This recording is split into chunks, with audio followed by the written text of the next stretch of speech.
Oh hi, I didn't see you there. My name is Bliss Foster. Welcome to the summary episode for seasons 1 through 10 of the Maison Margiela runway show history. If you are not aware, I run an entire channel about runway show analysis where we do deep dives and explore the meaning and the symbolism and the artfulness behind runway shows. So if you are new here, you should consider, after watching this video, going back and checking out some of the other Margiela runway history videos. Also, if you're a regular here, you should support me on Patreon because I love doing this. I would like to do more of it. We get it, Bliss! Let's start.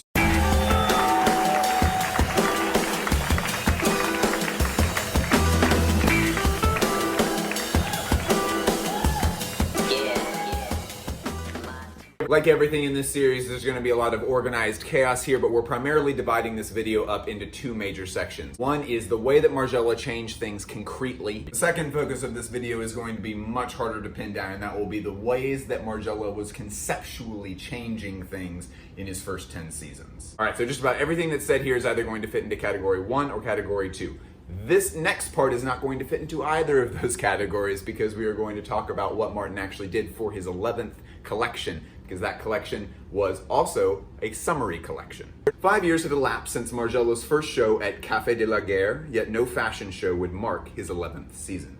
Instead, there would be presentations by appointment at an abandoned supermarket transformed into a showroom. For 9 days, the press, buyers, and the Maison Martin Margiela team gathered at this location for an unprecedented collection that contained no new designs.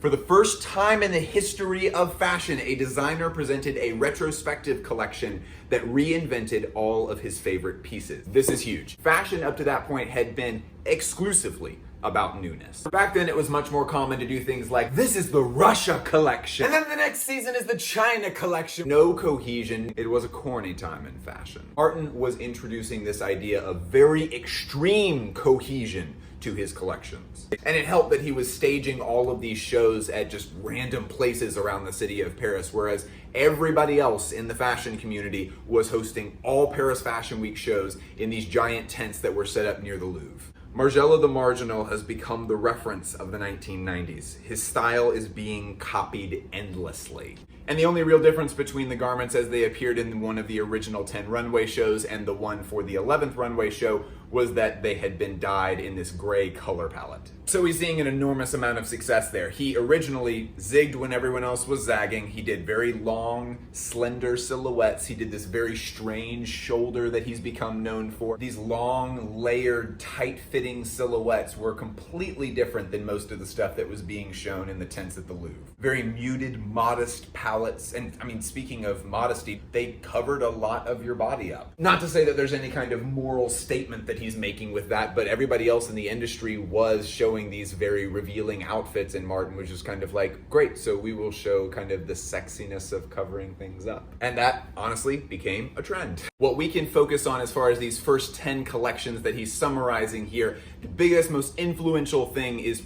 probably the Margiela shoulder. The best guess that I can come up with from my historical consultant, Lindsay Foster, is that it's based off of a bicycle outfit, though obviously a little more toned down than that. Most shoulders at the time were these big, stupid 70s shoulders. He made it where it was a much smaller shoulder that emphasized the natural shoulder coming out the end, but kind of had this little like spike in it to kind of give it this attitude. Again, in the In His Own Words documentary, Margiela points out that to him the most important things about a outfit silhouette are the shoulder of that silhouette, which he said gives it this very strong attitude, and the heel, which gives the model a certain way of walking. And when that certain way of walking is met with that attitude, that's where the magic of a silhouette really comes out. Anyway, big trends that he brought about, like I said earlier, was the belt, the little belt that sort of tied things together. That made it where Margiela was able to do a lot of different layers on the torso of the body, but still kind of bind them all up and make it where it was still a very trim silhouette. And another trend that he absolutely launched off at the time of those first 10 shows was this very bohemian attitude that it was exhibited in all of his shows.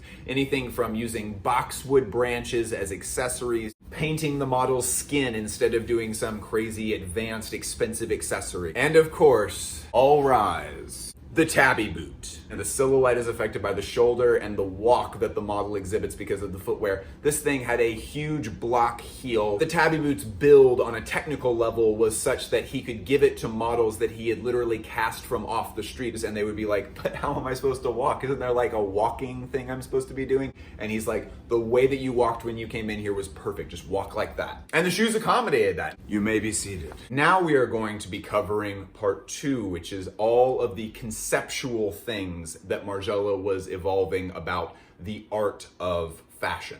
This is the really good stuff. The simplest way that I can summarize Martin Margiela's influence over fashion was that he changed the priceless commodity of fashion from beauty to coolness. Suddenly, the hottest ticket in Paris Fashion Week was no longer these overblown, massively expensive shows that lasted 45 minutes, sometimes 90 minutes long, that were being held at the Louvre. Now, the hottest ticket in Fashion Week were these very low-budget shows that featured regular women instead of models, that were being held at a cafe or at a playground or at the post office. Back then, this did not happen. Margiela had no reserved seating. If you did not show up in time, you maybe could stand in the back, and editors at Vogue and Elle did not like that. Spring/summer 1991 took place in an abandoned parking garage, and everyone was just packed into this place. And then at one point, a model emerges from the back and walks out and carves out a path in a crowded room for a runway show,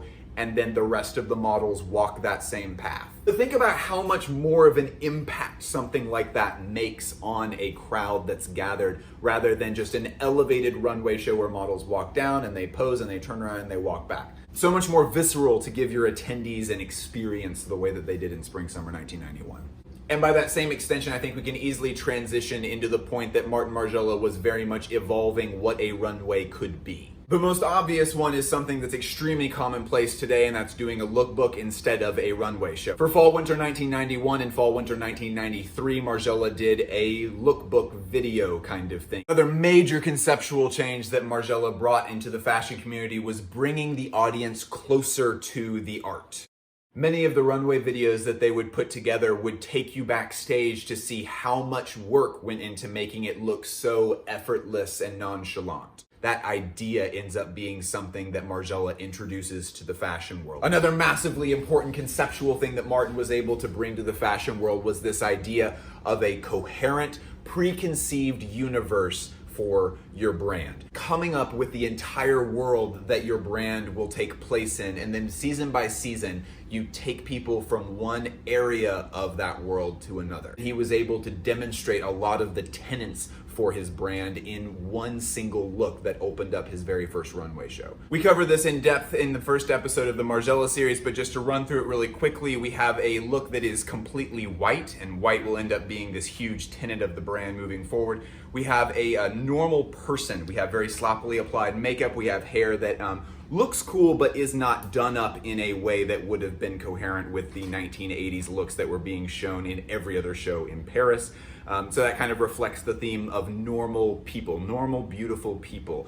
We have the makeup of her eyes very thickly applied, and that kind of reflects the anonymity theme that they use going forward of kind of crossing out the eyes or painting all black over the eyes or doing sunglasses that look like their eyes have been edited out of footage. We have the theme of historic references being used here with the jabot ties that are around her wrists. Typically those are put on the neck. Here she's using them almost like boxing gloves. We have her hands and her arms sort of forming a hand bra here, and that reflects this theme of things that typically aren't used to make clothes being used to make clothes. We have the faint outline of a sunburn on her chest that kind of reflects a V-neck t-shirt, and that goes with the theme of the memory of clothes. And we have the what looks to be a raw hem at the bottom of the pants, which actually a hanging overlock, which just means that the pants are still in the process of being made. They're pants that are sort of telling you, giving you clues as to the process that goes into its creation. And of course, in this look, we have a pair of tabby boots, which will become a sort of an icon of the house. Saving the best for last, one of the most talked about elements of Margiela's work conceptually is that he questioned the idea of newness with clothes. In spring-summer 1993, a Parisian playhouse was closing its doors permanently, and the Margiela team bought up the entirety of their costume stock and then repurposed those garments and made a runway collection out of them. They never just put vintage garments onto a runway, they always modified them in very advanced ways to create new things, but they were going about the process of fashion creation in the same way that everybody else was going about it. They were looking to older garments and looking to the history of clothes to find inspiration and push the culture forward a little bit farther. But they were cutting out the middleman and taking those vintage garments and putting them on the runway. And I think they asked these big questions about what is the relationship that we have to our past? How does that past get used in the way that we think about things and do things now? Is something only valuable if it is brand new? He found very complex ways of delivering these stories to us through these clothes. Like in spring-summer 1991, we have one of the most iconic Margiela pieces of all time. That's these 1950s gowns that have been split up the front and then tied with these bows to kind of hang off of the model. 1950s women's fashion was one of the last big attempts at the infantilization of women through the shape of their clothes, this kind of baby doll cutesy silhouette, the kind of general shape of Dior's new look. And it was such a regression too, because the clothes in the 2 decades prior to that were actually a little bit more progressive for women and kind of bringing them into their new roles in society where they were getting to step up and kind of be their own person. The 1950s were a big slide backwards for that. Martin Margiela, because the 90s were another big time